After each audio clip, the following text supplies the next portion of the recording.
खपरी हैगा जी हाँ तोर बेटा रे थे पीलू हावना तोर जस लागा था नव दिन नवरा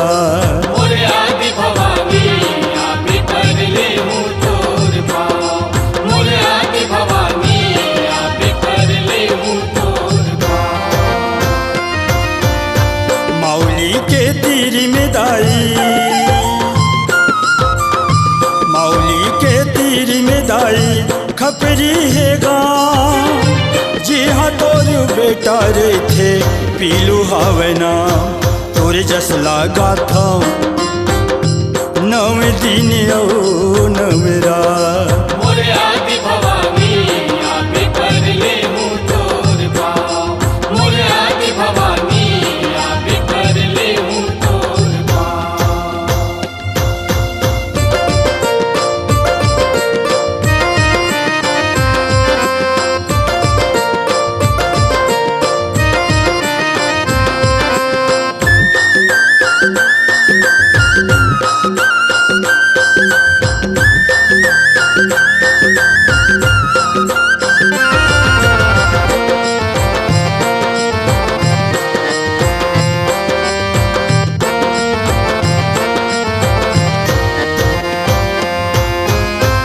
करके किसानी दाई पावला थिरा था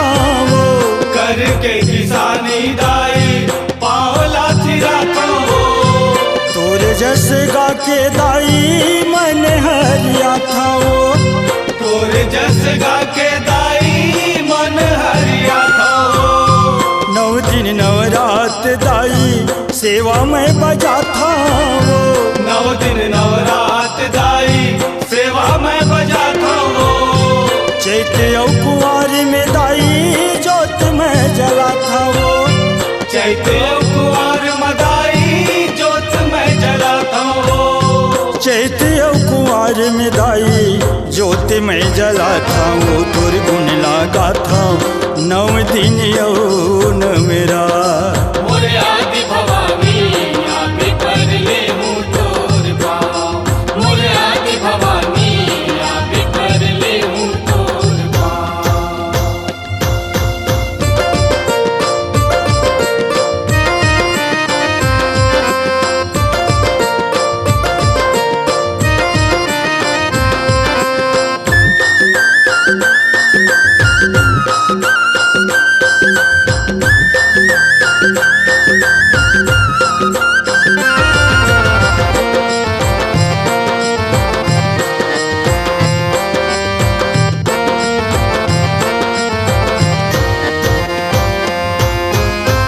छः महीना माँ आथे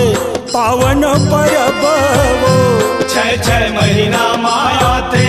पावन परब वो हृदय में उमड़े दाई दया धर्म वो हृदय में उमड़े दाई दया धर्म वो 16 वो सिंगार दाई तोला में चढ़ावा वो 16 वो सिंगार दाई तोला में चढ़ावा हो तोर बिना कैसे काटे दिन गोहरावा वो तोर बिना कैसे काटे दिन गोहरावा वो तोर बिना कैसे काटे दिन गोहरावा वो तोर जस लागा था नव दिन नवरा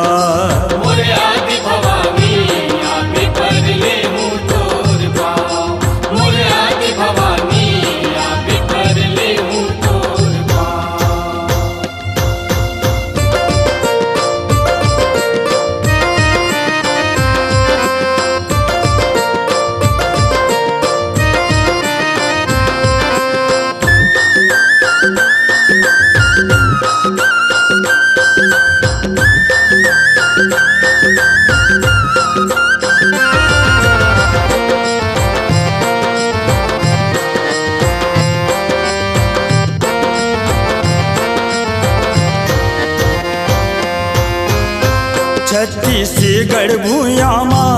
उपजे बाढ़े वो छत्तीसगढ़ भूया माँ उपजे बाढ़े वो कर माता दरिया सुआ जस में गाए वो, कर्मा दरिया सुआ जस में गाए वो। मन के मंदिर मदाई तोला में बैठा रहा वो, मन के मंदिर मदाई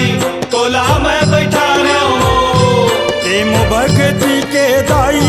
जगरात गावा वो, प्रेम भक्ति के दाई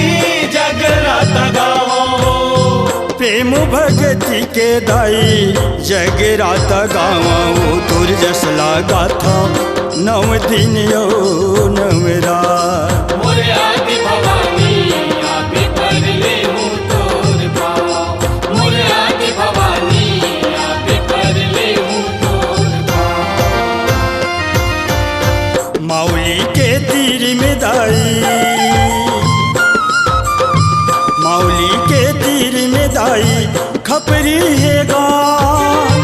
जी हाँ तोर बेटा रे थे पीलू हवना, तोर जस लागा था नव दिन ओ नव रात।